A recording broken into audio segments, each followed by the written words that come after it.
What is going on, everybody? We are live, JBuck live. You know, the usual, not the usual time, an hour after the usual time because of a little something that I'll mention beforehand. But I am here, I am ready, I have a drink, I have my water, I am all ready to go. What has been going on, guys? Right before we kick off the intro, let's see who's all here. We have Dorito Chip Gamer. What's going on? Watching Empire of the Sun right now. Awesome, my man. Thank you so much for tuning in. And let's kick into the intro right now.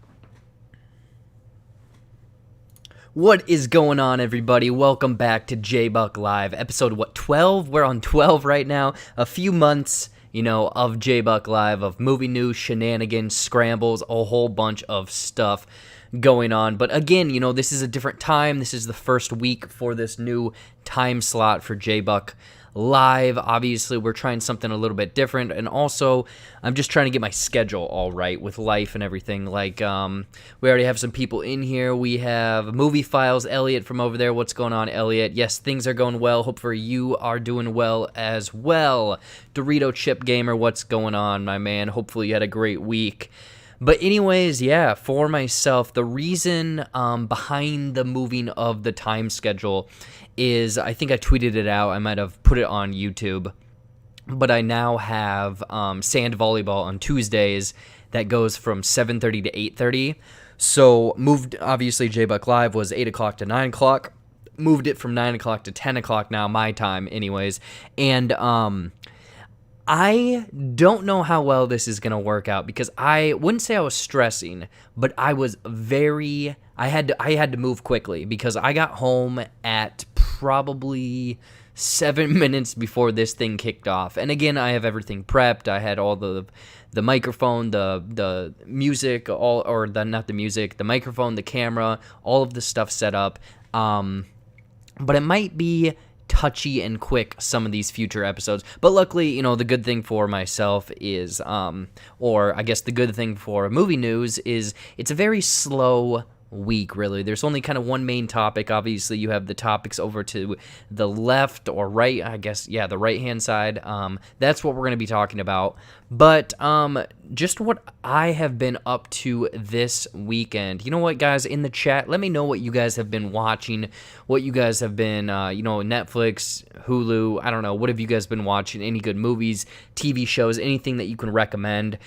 This weekend, I actually went camping, and I wanted to watch, I had downloaded all of the episodes of that Netflix show, The Floor is Lava, but for some reason, I just didn't watch it. So I need to watch that before tomorrow because that was one of the most ridiculous shows I was looking forward to, and it just looked so goofy and fun because, as a kid, you played The Floor is Lava or The Gravel is Lava or, the ground. Anything was lava at the playground, you'd swing on monkey bars and all of that stuff. So yeah, I'm very much looking forward to checking that out. So I might do some editing and watch that later on. But otherwise, other than that, I don't know. I looked at my channel, and this last week was very slow for my channel. I mean, I only watched and reviewed that Netflix movie, The Wasp Network, which I don't know if any of you guys are aware of it, but it kind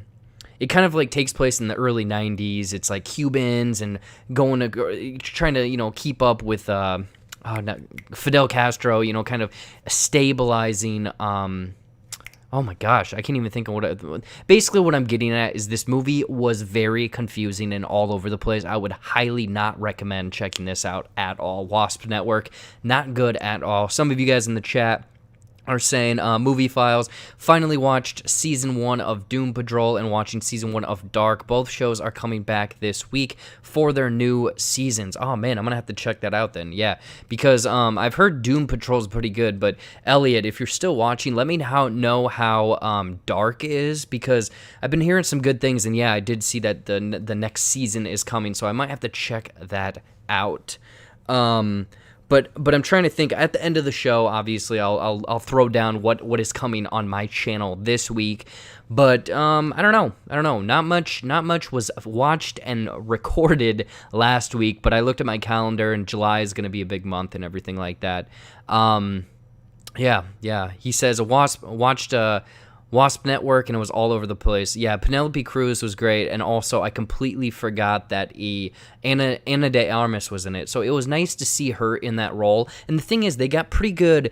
They got pretty A-list talent in that movie. You know, Penelope Cruz, Edgar Ramirez, I believe, and Ana de Armas. But it just feels like a movie that just isn't doing much of anything.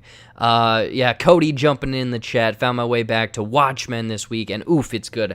Yeah, man, I gotta check that out. I know that when that was running, everyone was talking about it. Everyone was kind of raving about it, because it also was, you know, hitting at some great, not political stuff, but it was touching on, I think, doesn't it start up with that Black Tuesday or something like that in Tulsa, where, you know, obviously the Trump rally and all that crap went down this last weekend. We got Seth in here. He's talking about whatchamacallit, Last of Us. Yeah, there we go. That's what I was going to talk about. I forgot to completely write it down. The Last of Us Part 2. That was another thing that I really wanted to do this weekend. Obviously, I was out of town this weekend, but right when I got home, I went and got 2 large pizzas. I got a bunch of alcohol. You know, I don't promote binge drinking here, but I played The Last of Us for like 8 hours that day, and then yesterday was the perfect rainy, lazy day. Or maybe that was Sunday, I don't know.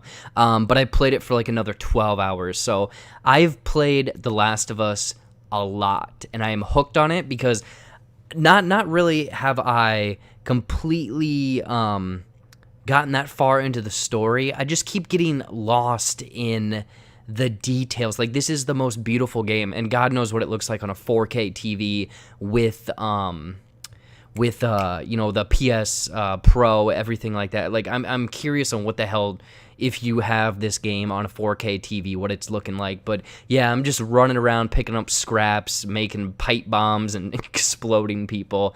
If you haven't got the game, if you have a PS4, highly recommend checking out The Last of Us Part 2. If you haven't played the first one, I guarantee you can find that for like $5 somewhere.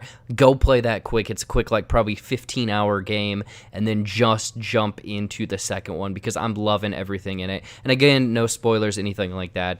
Yeah. Cody is saying The Watchmen, solid events, current. Oh my gosh. Solid current events to watch. Tulsa Massacre opens the whole thing. Yeah, so I might have to check that out, because again, spoiler, look behind the curtain, I am stealing your Netflix, or not Netflix, but HBO. But before, or you know, enough of the enough of the small talk and everything. Like, I'm sure that in the next couple weeks, I'll talk about The Last of Us a little bit more. But let's get into the beginning portions of the show. How we start every JBuck Live is with the Quickies.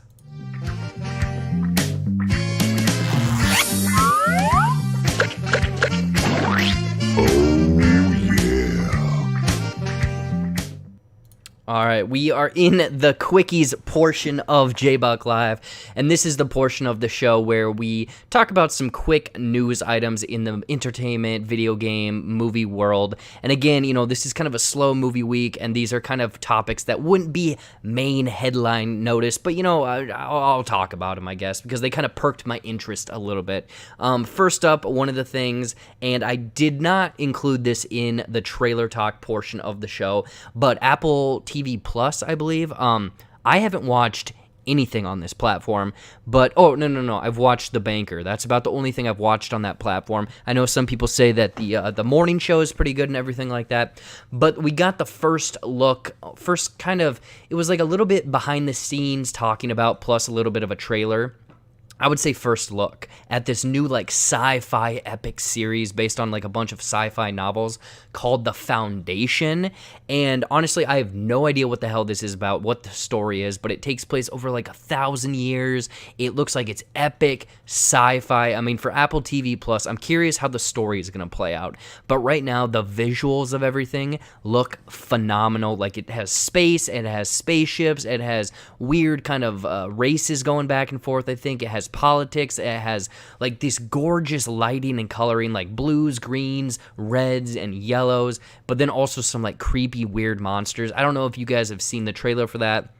I did not want to, again, include it in trailer talk because I didn't think it warranted that much. And again, it was kind of a first look, but this looks like an epic sci-fi. I mean, if you're into epic sci-fi features or anything, or series rather, on Apple TV Plus, I don't know. Some people, if you've got a new phone or anything within the last few months, I think, or whatever, you got Apple for a year. So check that out, I guess.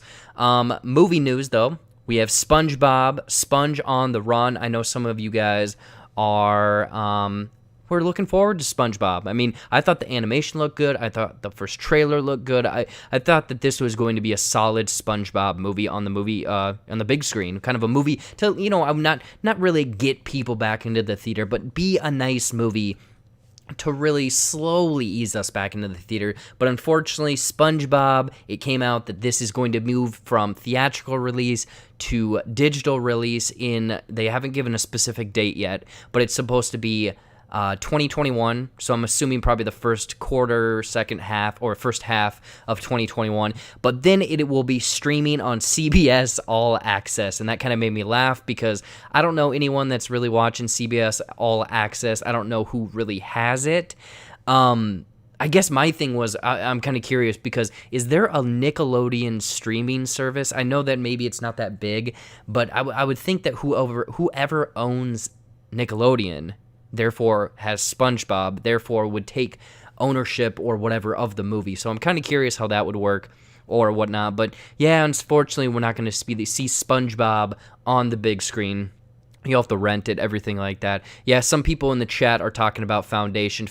Movie Files has to say, the Foundation looks solid, inspired Star Wars. Yeah, that's what they kind of said in the beginning of that like first trailer.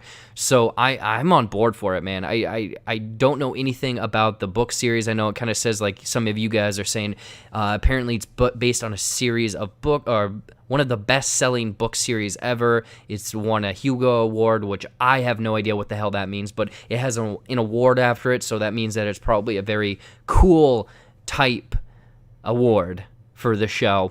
But yeah, SpongeBob, going back to that, unfortunately, gonna have to wait for that. Two Netflix stories right now. We have Netflix. They gave the first trailer, and it's not much of a trailer. It's kind of almost a tease. But Unsolved Mysteries is coming back with 6 brand new mysteries on Netflix. And this was a show that, like, I feel like every Friday night it was like something that our family watched growing up. Is like, oh, we need to figure out these mysteries and everything like that. So I think that that's kind of why I love like mystery and thrillers and stuff, is because I grew up watching Unsolved Mysteries. But yeah, they're bringing a whole new, I guess they're revamping everything. They found some new mysteries out there. I guess they shut it down because all the mysteries were solved. So there's 6 brand new mysteries, and I have a feeling that they'll probably pump new stuff in every now and then when they have, the episodes complete. But coming out July 1st, Netflix, everyone has Netflix, and yeah, 6 new mysteries landed on there. So if you're looking forward to Unsolved Mysteries, check that out for sure. Yeah, some of you guys, Netflix is bombing after a strong year. I don't know. I guess I don't know their numbers, Dorito Chip. I know that their stock had gone way up for the pandemic and everything like that. But right now, they're doing their own thing. But then we have another one. Is some people were looking forward to this, and claymation, or not claymation, but stop animation. Like Shaun the Sheep, Chicken Run, for example. That hey, we got someone subscribed to the channel. That always still freaks me out when that happens. But we got Aardman Animation, I believe that's the name of it. They're behind Chicken Run, Early Man, Shaun the Sheep, stuff like that. But apparently it came out Netflix next year. They made a deal with them, but next year we are getting a Chicken Run 2, a proper sequel to the Chicken Run franchise, I guess now that it's going to be. But it's tackling, or I don't remember this movie that much. It honestly scared the crap out of me because that like stop animation claymation type look back then it freaked me out because it was very dark and dreary and whatnot. But yeah, there's a proper sequel coming back. It's with the same characters, I guess. Ginger and Rocky, they have a family together or something like that. That's kind of what they're saying. I mean, Netflix, who knows how much the money they're going to throw at them, but I'm curious on how this will play out if not only do they do Chicken Run, but they're able to get more properties out of this, I believe, Aardman Animation. Yeah, I'd be curious. I'd be curious to kind of see some more stop animation or claymation from them. Early Man, for example. Early Man is one that, funny story, I did a review for that, and the camera was completely out of focus, so I just said, screw it, I'm not going to do a review. But that movie I really liked. It's like this prehistoric soccer movie. It's weird. It's very goofy and funny. But yeah, go check that out for sure. Two more stories right here in the Quickies. VHS. This was actually one of the Guess the Movie posters from a couple weeks ago here on JBuck Live. But there's 3 movies in this VHS franchise right now. There is VHS the original, 2, and then Viral, where I think that they went kind of like the YouTube or internet route. But now, I guess there's word that VHS 4, another sequel, is in the works, and it's going to be called VHS 94, where I guess it's going to kind of almost pay homage or play into the tropes of 90s horror-type movies. And if you're not aware of what the VHS series or franchise is, essentially it's a full-length movie made up of kind of an anthology of other smaller stories. I always have a conversation with the 2 people in the chat, Cody and Seth, about... or maybe not Seth, I know Cody, for example, or for sure, talking about the first, like, short movie or short film in that first VHS movie. It's chilling and creepy and whatnot, but yeah, they are making a 4th one, and I guess this one they claimed, or they had mentioned that the other movies, the stories don't really combine into one cohesive story. It's kind of, you go in, you get 4 or 5 small individual short films, and then you're out. But it's playing into like suspense, horror, slasher, paranormal, supernatural, stuff like that. But this one they're saying is you're going to get all of those stories, but it's going to come into a cohesive through line of everything. But yeah, VHS 94 would be awesome. Yeah, Cody throws in VHS 94 could be a bunch of murders acclaimed accidentally taped over Forrest Gump. Actually, if they did play into that trope of like they throw in like commercials, almost like JBuck classics or JB classics, where they throw in like commercials that like cut in where it's a VHS where someone like kind of taped over everything for the film. I think that'd be really cool to do for that movie. But yeah, I'm looking forward to it. Again, I'm not a big horror fan. I don't know if you guys out there have seen the VHS franchise or any of those films. Let me know in the chat. Hey, Mark, what's going on, man? Haven't seen you in a while. I know, man. It's been wild over here. I'm sure you've been very busy as well. And we got certain vids. What's going on, my man? What's going on? Things are going well over on JBuck Live. And then the last thing for the news, we had some sad news, I believe, yesterday. Director, filmmaker Joel Schumacher unfortunately passed away. I mean, he lived to be 80. You want to live to be as long as however you want. I don't know, 200, who knows? Give me robot legs and stuff. But yeah, he passed away, and I just, some people are shitting on his films of Batman Forever and Batman and Robin, but I mean, look at the other things he directed, and these are just ones that he directed. These aren't ones that he was really involved with, because there's many, many more. But some St. Elmo's Fire, The Lost Boys, vampire 80s nostalgia, Flatliners, Falling Down, which I really love that movie. The Number 23 with Jim Carrey, and then of course Batman Forever and Batman and Robin. But you know what? actually really like those two Batman movies. Again, it's come out, that they're not critically acclaimed, but those are the ones that I grew up with. I mean, think about it. We grew up with the like bat nipples and bat ass cheeks and everything like that. Yeah. Dorito Chip. I did see that IO9 did an insanely disrespectful article on him. Yeah, I did see that article, and I was just like, wow, I can't believe that they would do that. No, I actually really like that because Arnold Schwarzenegger as Mr. Freeze with all of the puns, I was so happy about, and going back and watching it brings that nostalgia feeling. It's almost like a calming thing over me for those movies. So yeah, unfortunately Joel Schumacher passed away, but he has a legacy of films that, for the better for worse, they're going to be remembered for sure. Yeah, Mark, you're saying that he also did Phantom of the Opera, and 8mm is good. I have not seen 8mm, but those are the quickies for this week. Again, kind of a slow news week, nothing really jumping out at me. Out of those ones, I am definitely looking forward to The Foundation and VHS out of those. Chicken Run is the thing of nightmares. I'm sorry, but I don't know. I think it'll be good with Netflix behind it, and also, the first one came out in 2000, I believe. So what, 21 years? They've probably got a story. They have even better technology, so I'm curious how that will turn out. Other than that, yeah, if you guys have anything you want to kind of me to touch a little bit more on in the quickies, otherwise we will call it quits for the quickies. The quits for the quickies. Let's see here. That the fact that Uma Thurman did this ridiculous role after Pulp Fiction shows how much fun they must have had. I'll have to check that out, Dorito Chip. But anyways, guys and gals and dogs that are watching, that has been the Quickies. Uh-oh, hold on a sec. No! There we go. Come on.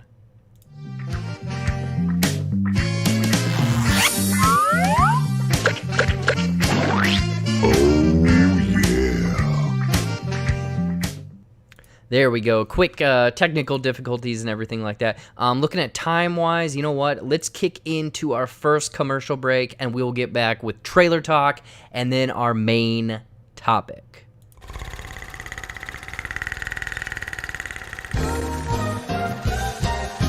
You can win a totally toy-rific Toys R Us shopping spree, where the Power Rangers do the shopping with you.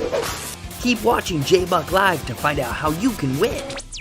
Have you been stuck inside, eating nothing but junk food, gaining that COVID-19? Well, today is the day to make a change. It's time to get sweaty with Steve.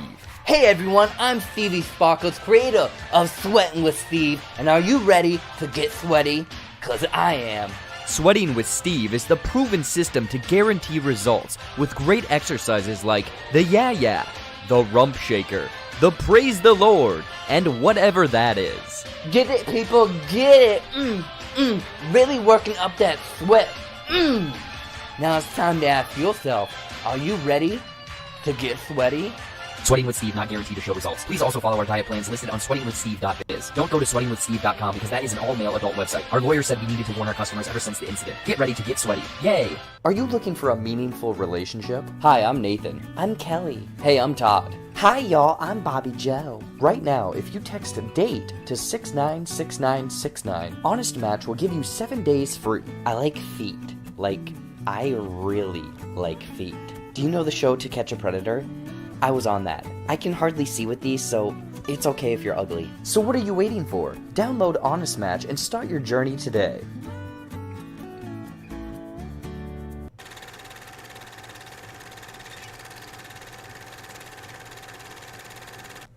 All right, we are back from the first commercial break. Anyways, next up on the agenda, what I'm gonna say is, ads. Download Honest Match today to find that honest match out there. But anyways, we're getting into the next part, the fun part, the one that a lot of people like the sounder, trailer talk. See you later, Aunt Mama, Bubba, Jim, Big Jim, Little Jim, Slim Jim, everybody. I'll see you later, Chow Ding. All right, today in trailer talk, woo-wee, we got some trailers, all right. But we have 3 different trailers. One of them is a game one that I really wanted to touch on.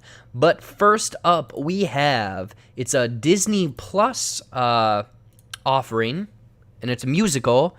And I have not actually seen this at all, but the first trailer, and it was kind of just a minute. I mean, it's not kind of trying to get people over to the platform, but I know a lot of people out there love Hamilton. It was sweeping the globe, impossible to get tickets, all of that stuff. But the first kind of teaser trailer, whatever, for the Hamilton play, or musical rather, is coming over to Disney Plus. I know a lot of people are excited for this one. Again, it is very popular. I am actually looking forward to it because I don't know anything about this play. I know that it has Alexander Hamilton in it and some badass music, so I'm actually really looking forward to this coming to Disney Plus, I believe, on July 3rd. I mean, if you have July 4th, you have a long weekend, and you're looking forward to Hamilton, boom, turn it on. I believe that it is, correct me if I'm wrong, the original cast is going to be in it, so, Lin-Manuel, Daveed Diggs, whoever else is all involved. It looks like those people behind him, that woman that's in a couple shots. Yeah, it would be, Dorito Chip, it would be really funny if Hamilton did win Best Picture or Best Soundtrack. I don't know, it'll win something probably, if it's qualified, I don't know how. But yeah, I guess they recorded a couple showings of the actual play and then pieced it together. So I'm looking forward to it. I don't know if people out there have actually gone to Hamilton, stood in lines, had to buy tickets for outrageous prices, anything like that. But that's the first trailer that's up, coming July 3rd. I'm looking forward to it. I don't know about you guys. But next up on the trailer talk, we got another trailer. I don't know if this is specifically trailer 2. I think it's like trailer 2.5, because there was probably a teaser, a full trailer, and then now we're getting this trailer. But The King's Man. Finally, movie trailers or movies are coming back into the theaters. So we got the first, or a newer trailer rather, for The King's Man, landing, I believe, September 18th. And this one, it shows a lot of footage that we have seen before, kind of showcasing the inception of the King's Men, Secret Service, everything like that. But the few new shots and kind of story beats that we got, it does look pretty cool. This was a cool trailer. I love a good trailer that does some great things with music, where it does like a dubstep kind of remix version of War by Edwin Starr, I believe. It looks action-packed. Like, this movie doesn't look like there's going to be much dialogue between the scenes, because it's just lots of action, lots of sword fighting. There's a sword that has a gun in it. There's parachutes. There's explosions. There's that creepy, like, dude, the guy with, like, long hair and a beard. He looks like the Salazar from Resident Evil 4 video game. I wasn't entirely on board for the second Kingsman, but this one, this third kind of prequel or whatever, it looks like it's goddamn action-packed. And if this is going to be one of the first kind of action-packed, graphic novel, comic book movie that we're going to get coming this year, again, September 18th, I am fully on board for this movie. It looks fun, it looks wild, it looks like it has a lot of great characters in there as well, because it kind of has, like I mentioned, that Salazar-looking dude with the beard and everything. It looks like he is the head honcho, I think Rasputin or something like that they mentioned in the trailer, but it looks like he is kind of leading a group that is opposing, or will be opposing, the King's Man. So yeah, it looks like it's going to be a cool kind of Knights of the Round Table-esque evil society that the King's Man has to go up to.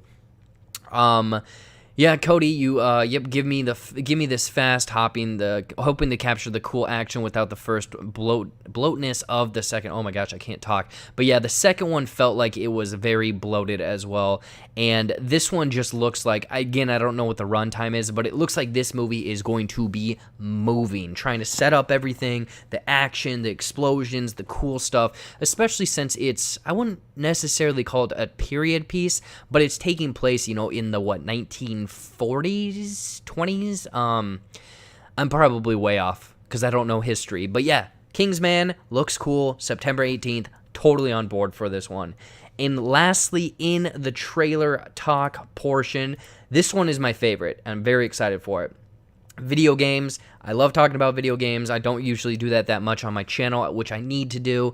It's just trying to beat a game in one day is very difficult. But we got the first trailer, first hint, first tease at Crash Bandicoot 4. It's about time. And you know what? It is about time that we got some new Crash Bandicoot. And this looks awesome. Like, not only, and I'm sure you can see from these pictures, but not only does the graphics and the colorful worlds just completely pop, but I am so excited to get back into Crash Bandicoot because we're getting a bunch of familiar faces that we've seen before, you know, obviously Crash and Cortex, but also, like, they hinted at new powers, new masks, new characters, new worlds, new power-ups. Like, in the trailer, it shows some power-ups of, like, walking upside down on the ceiling.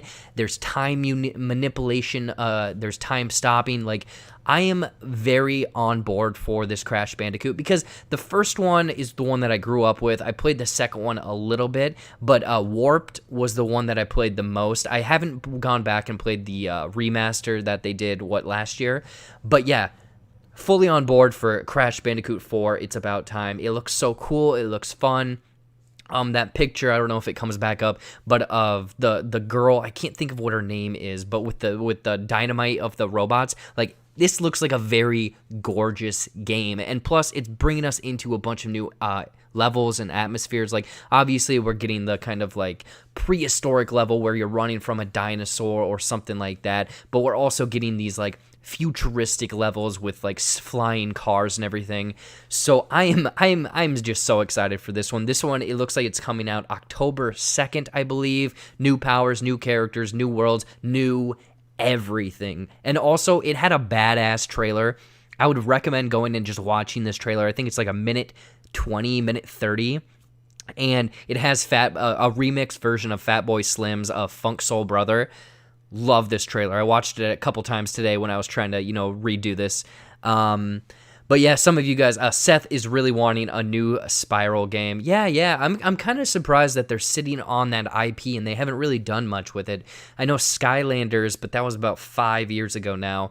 They have you know what? I guarantee within the next couple years we will get another Spiral game for sure. Cody is saying, yeah, the Insane trilogy is a must-buy, JB. Very fun to go back and play through. Yeah, I might have to do that because, again, T-Buck, my brother, a look behind the curtain, he pretty much has every PS4 game, so I will have to check that one out. If anything, I'll just play Warped again because I just loved, especially when you get the bazooka that shoots, like, the mango fruit. Like, that is so much fun, and it makes the levels so much easier because you can just explode everyone with the mangoes. But yeah, very much, I might go back and I'll probably go back and play those before this one comes out. But October 2nd, I'm very much going to be playing this game. Very much looking forward to it.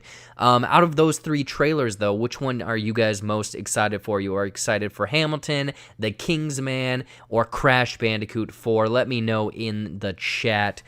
Honestly, I'm excited for all 3 of them. Probably I'm going to go in opposite order, though. I would say Crash Bandicoot 1, Kingsman, and then Hamilton. But Hamilton, I'm definitely going to be checking out over the holiday weekend for sure. But anyways, though, that has been the trailer talk portion of the show.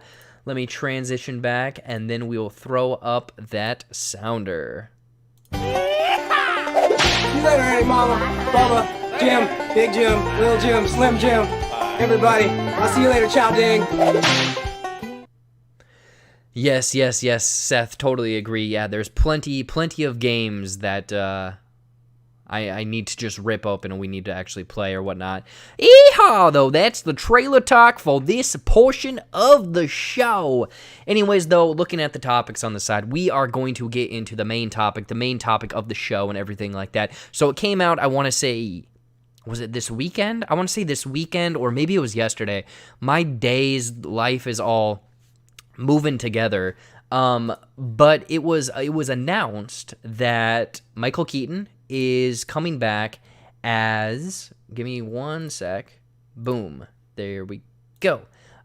So Michael Keaton, oh, hold on. I didn't want that Batman, man.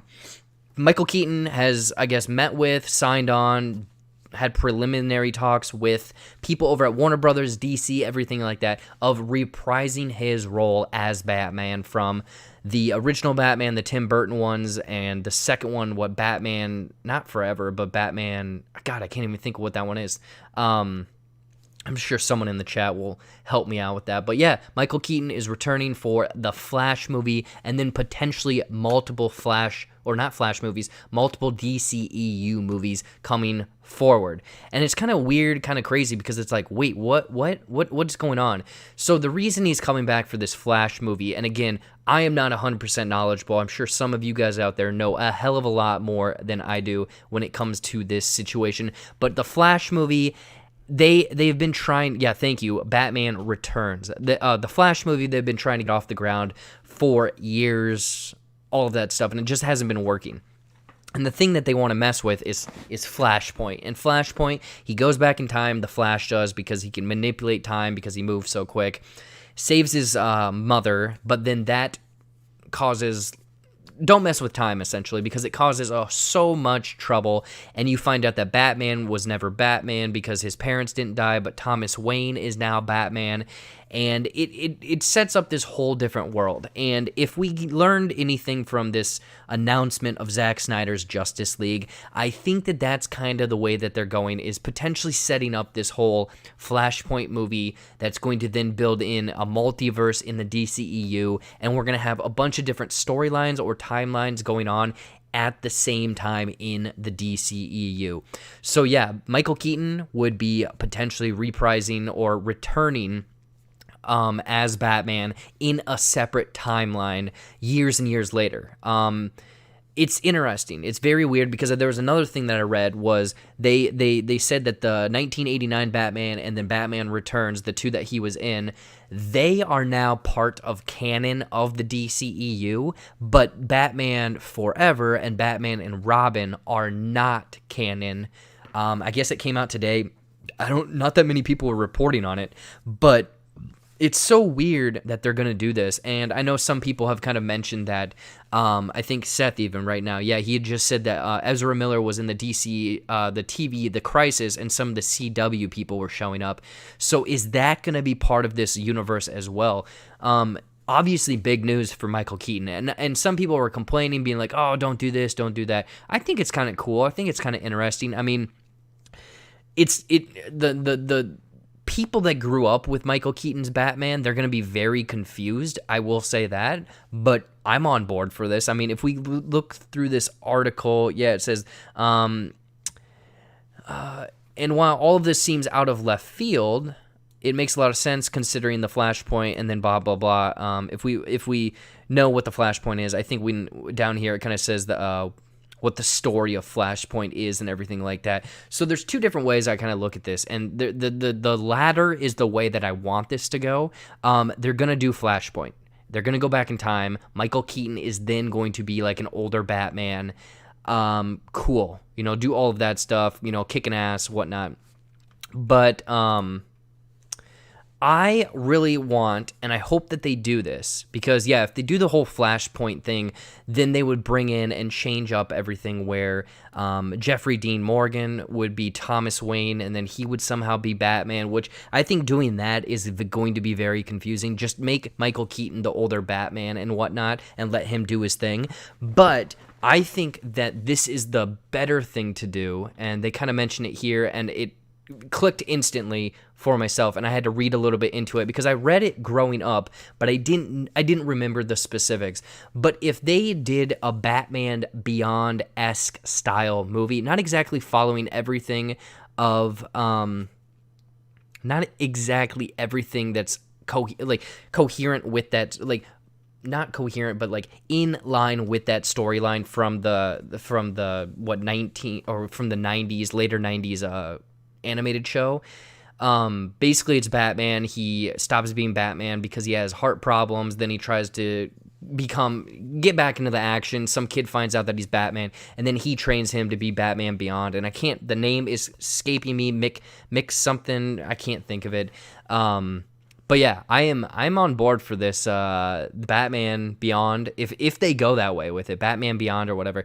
Some people are saying, let's see here. Cody has to say, I actually like this for the DC. Kill all of the continuity issues and have a bunch of freedom going forward with all sorts of stories and connecting them. Yeah. I think that that's the way to go, because then you don't really have to explain the Suicide Squad. You don't have to explain like the whole issue with Suicide Squad and the Suicide Squad. There we go. Thank you so much, Terry McGinnis. There we go, because that's the dude that becomes the new Batman in futuristic 2039, like Geo Gotham or some Neo Gotham. There we go, Neo Gotham.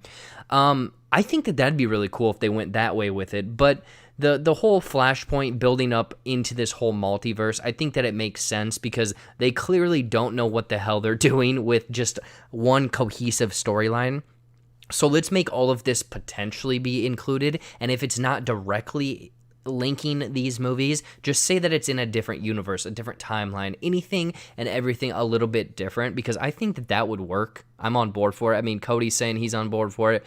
I saw some other love for it on Twitter and whatnot, and even right here, I think below it says that, yeah, the Joker could put, since the Joker made a crap ton of money and it doesn't really have any connection with what Matt Reeves is supposed to be doing, then that way there's a way to explain that. And also, I don't think that this news with Flashpoint is going to interfere or connect anyway with Matt Reeves' Batman trilogy.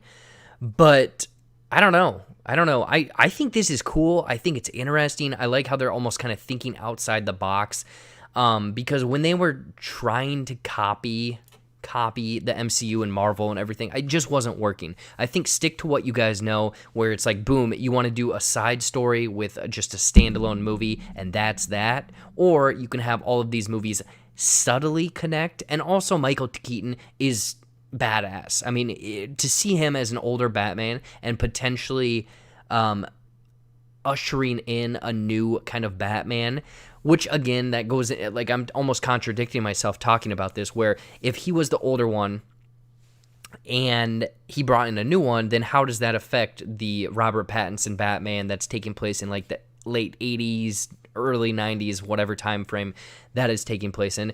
I don't know. It's interesting. It's interesting for sure. I think it'd be cool because I know Batman Beyond, that is definitely one Batman story that we haven't even touched on via live action.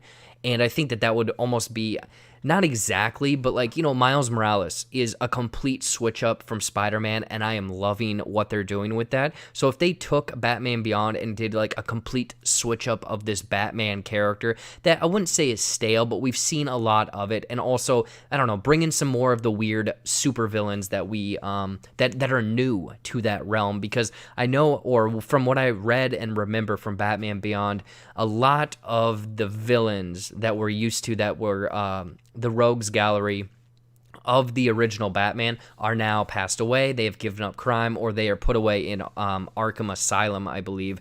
So there's really none of those people still out there. So it'd be curious to see how they kind of play homage, obviously tie in with the comics, the animated series, and everything like that. But I think that this is a right move for the DC movies. I'm curious on how many more movies, because it says that he's going to start in Flashpoint. So I'm curious on where it's going to go from that. Dorito Chip has to say a thing. The theory that the Jared Leto Joker is inspired by Joaquin Phoenix is so funny because it works so well. Yeah, no, that's true. Yeah, like that way, I think you could somehow tie in all of these movies to somehow make sense, to have like a through line that doesn't necessarily tie them like directly together, but it does make sense, because I know that there's some retconning and some issues with these movies already, and also this might explain and tie in, and who knows, maybe they'll even hint at it in this Zack Snyder Justice League movie. Who knows? But yeah, that's kind of the Batman situation. I don't know what you guys have to say. I don't know if there's anyone out there that's totally against this, totally for this, thinking that they just need to stop confusing people, where they're having Robert Pattinson be a Batman, Michael Keaton be a Batman, Ben Affleck be a Batman. I mean, there's a lot going on right now, but I think that would be the best bet, is to do a multiverse and somehow tie all of this crap together. But no, I like it. I like Flashpoint, but if it ties into almost like a faux, a Batman Beyond situation, I'm on board for it even more. So yeah, that is the Batman news right there for us. Let's see here. Boom. Oh no. Hey, Mama, Bubba, Jim, Big Jim. Trailer Talk wanted to play again because it's just so kick-ass. But anyways, what I was going to say is that for that, and we're going to go into our second commercial break before the last few things, before we wind up the show.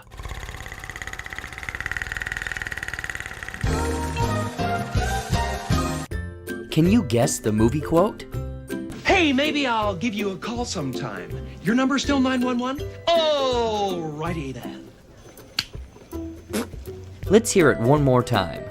Hey, maybe I'll give you a call sometime. Your number's still 911? Oh, righty then. It's 1994's Ace Ventura.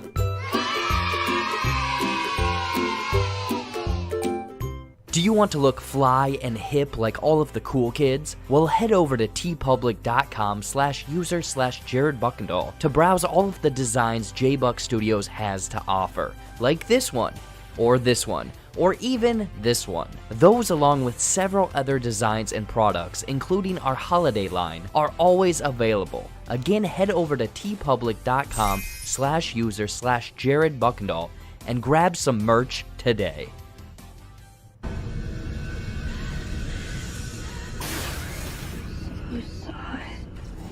So sit back and relax as we explain this 2002 horror film, The Ring.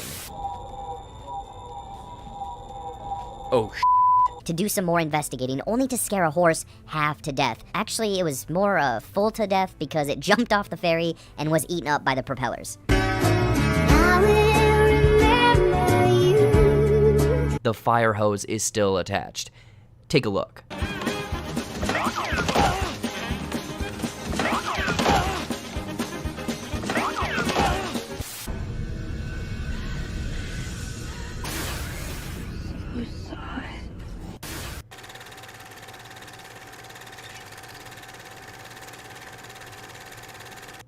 All right, guys, we are back for the last bits of the show, and again, this was a slow movie news week, and I didn't know how to really pad this episode, to be honest. So I thought to myself, maybe every now and then I will pick a year, and then I'll pick 5 movies that are the top movies, my favorite movies, movies that I grew up watching, almost like this nostalgia journey through movies of just kind of what I grew up watching, what I think people should go watch, and what really kind of makes up that year of movies. So the year that I chose was just 1990. I don't know, make it easy, whatnot. And again, this isn't going to be every single episode. It'll just be maybe once a month, maybe once every other month.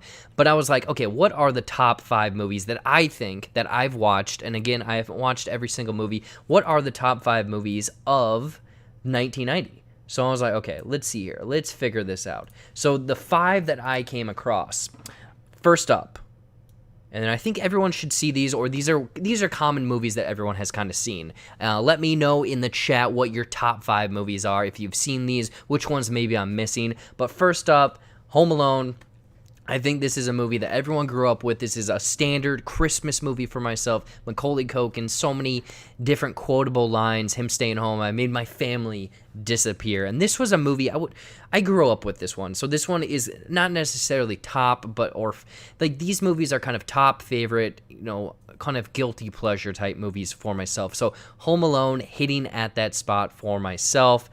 Number 2 is going to be one that I think a lot of people grew up with, and they built a huge franchise out of this one, and I have no idea how or why, but Tremors, Kevin Bacon, these weird creatures coming through the sand, terrorizing people, if they can hear vibrations and whatnot.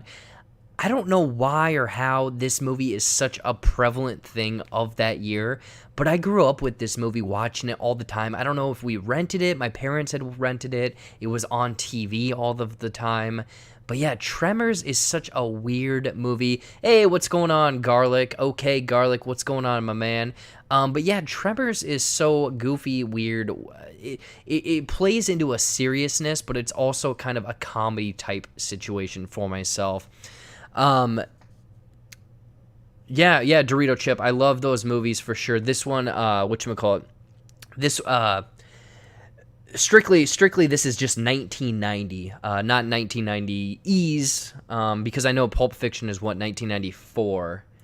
Next up, though, 1990, this is a third one on my list. Total Recall, Arnold Schwarzenegger, sci-fi, kicking ass, so many cool things in this movie, and it's a nice, like, thriller, mystery, suspense, sci-fi adventure movie, and it very much like has that question, like, is he who he says he is he someone else? Arnold Schwarzenegger is really cool on it as well, and there's a lot of cool, like, not graphical, but there's a lot of special effects and cool things that they do in this movie. Also, I have to say it, I know everyone out there is thinking it, there's a woman with 3 breasts, so that's cool as well. But no, I really like that. I like that one for sure. Let's see what other one we got here. Another one, this is like almost a guilty pleasure one that I grew up with, almost always watching it on TV as well.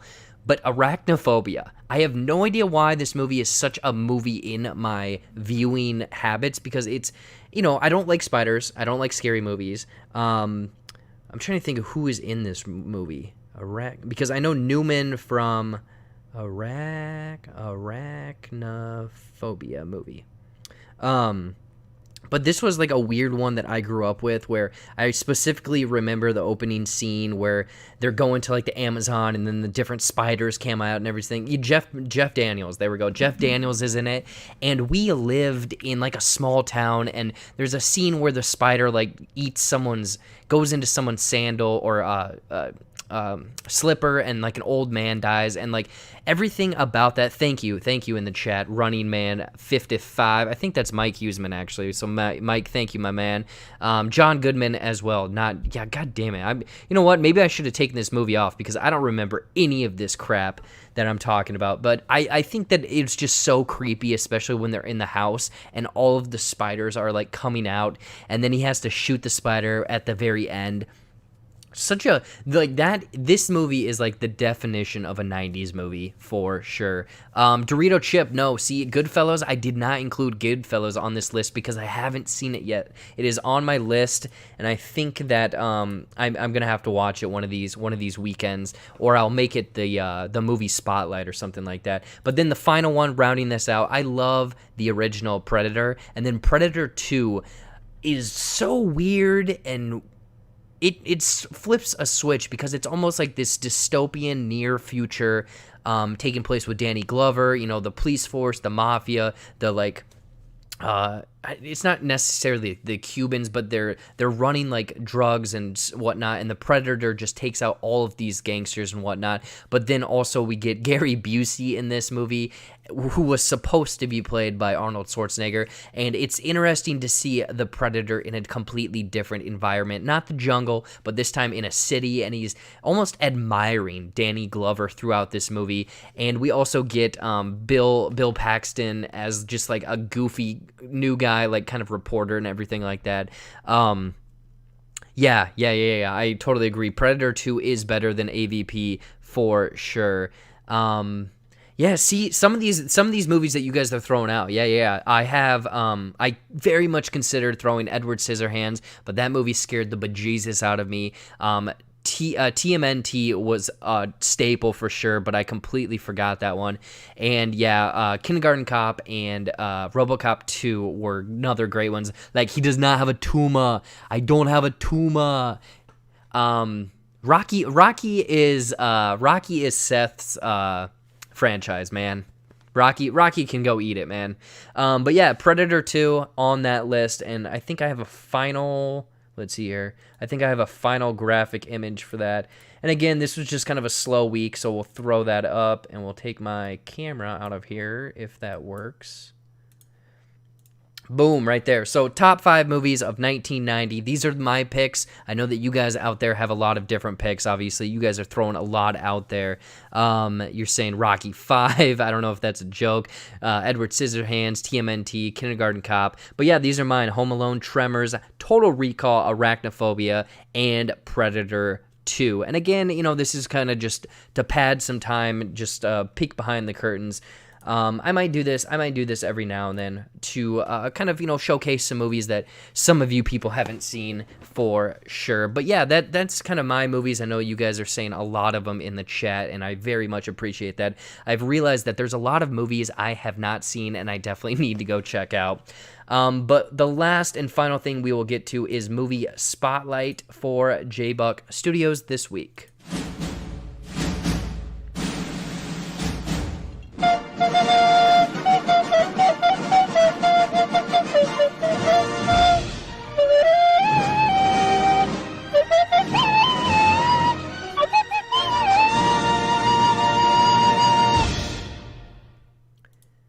All right, so we are in the movie spotlight, JBuck movie spotlight, and this is kind of a thing that I do every week where I pick a movie that necessarily isn't good, isn't bad, isn't a hidden gem. It's just one that I think maybe more people need to see, maybe a favorite, one that doesn't get as much love, one that I just grew up and I've watched so many times. So this week we have 2001's, hold on a sec, 2001's comedy film Out Cold. Snowboarding, they're on a mountain, and it's just like these people that work at this very small ski town, and they get into all sorts of scrambles and drinking shenanigans and whatnot. And there's a young Zach Galifianakis is in this film, which some people always say that his first film is Hangover. No, he's in this movie. I'm sure he's in movies prior to this as well.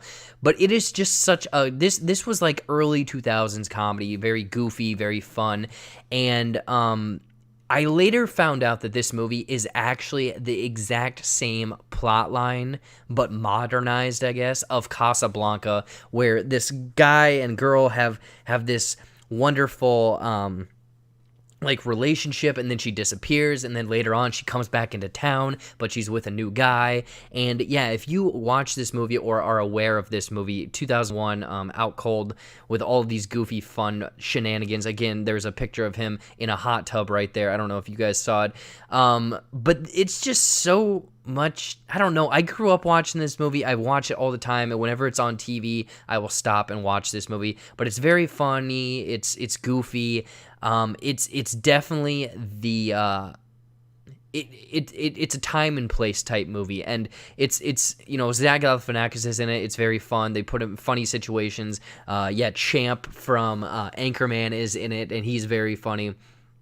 But it does very much mirror the plot line of Casablanca. And I'm just thinking now, there's so many funny things. There's like one where there's a guy named Pigpen, and he's very much kind of a slacker, slacking off, and he's daydreaming and whatnot. None of this is making sense to any of you guys who haven't seen this movie. But 2001's Out Cold, that's JBuck Spotlight for this week. It's fun, it's snowboarding, it's comedy. They play a game at the beginning called King of the Hill, where they have to snowboard down a hill with drinks in their mouth or cup or whatever. It's fun. It's one of my, I would say, guilty pleasures type movies. So Out Cold, I don't know, let me know in the chat if you guys have seen this one or not. Snowboarders out there have had this movie as their religion.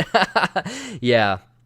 Check it out. I'm trying to think what other snowboard movies are. I don't even know if there are any other snowboard movies. But yeah, this is like almost, there's a hint of a romantic comedy. It's kind of a college humor movie. It's a comedy movie.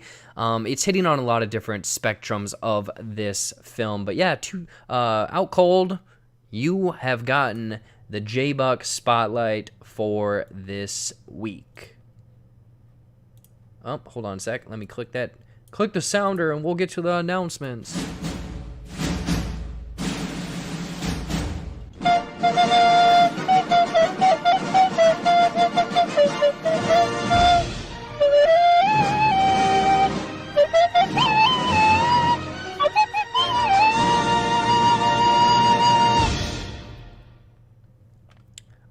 Cody, I just saw. I'm reading the chat right now, and I'm very upset at myself because Johnny Tsunami. I cannot believe that I completely forgot about that movie. Yes, Cody, you are right. Johnny Tsunami for the win. I completely forgot that. I thought that was strictly surfing, but no.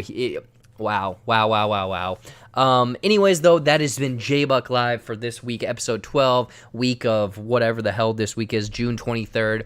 Again, it was a slow movie news week, so hopefully some of this stuff starts picking up and whatnot. But a few announcements for this channel. Next week, JBuck Live, again, we're going to keep doing this same time because it just doesn't... we're going to stick at this time because it just... My schedule's busy, and I don't want to move the day. I'm just going to move the time. So thank you, everyone who was able to tune in and hang out and whatnot. But next week is June 30th, I believe. So I'm going to count down the top 5 best movies and top 5 worst movies of 2020 so far. Again, there has not been much movie viewing, a lot of streaming movies, but yeah, next week come into the show with some of your best and worst of movies this year, because we're going to count that down. So that will be next week's show for JBuck Live. But then tomorrow morning, I have a Netflix movie review early. Eurovision. Here, I don't know if I have. Nope, I don't have my thumbnail ready. But Eurovision, the Eurovision Song Contest, the Story of Fire Saga, Will Ferrell, Rachel McAdams. I have a review for that tomorrow morning, I believe at 8 o'clock. So check that out on the channel. And then this weekend, I have an episode of movie review for My Spy, maybe a Netflix movie. Tomorrow I will be on the podcast with the SoCo Show as well, SOCO. Cody and Seth in the chat, my moderators, good friends. They have a great podcast that they've allowed me to guest on for the last probably 3 months now, so go check that out. I will be on their podcast. And then this weekend, Seth, my good buddy, is visiting, and we are going to film another episode of Shot Ones. And if you're not aware of what Shot Ones is, it's Hot Ones, essentially, but with alcohol. And we've done one episode on my Patreon. We are going to be doing another episode, so if you would like to see how that turns out, there's going to hopefully be some more production on it. I have another camera, so we're going to have multiple angles and a lot more structure to that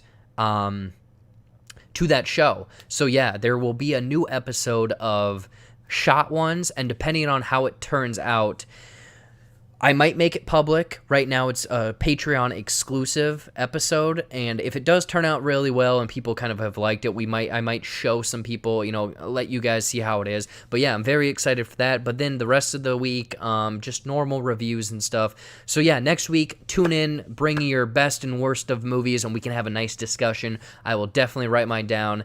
It'll be fun. But then tomorrow morning, last thing, tomorrow morning, check out my review of Eurovision. Very excited for that movie and review. Anyways, though, Shot One, SoCo Show, all that stuff. Thank you guys so much for watching, especially this different time for JBuck Live. And we will see you guys next week.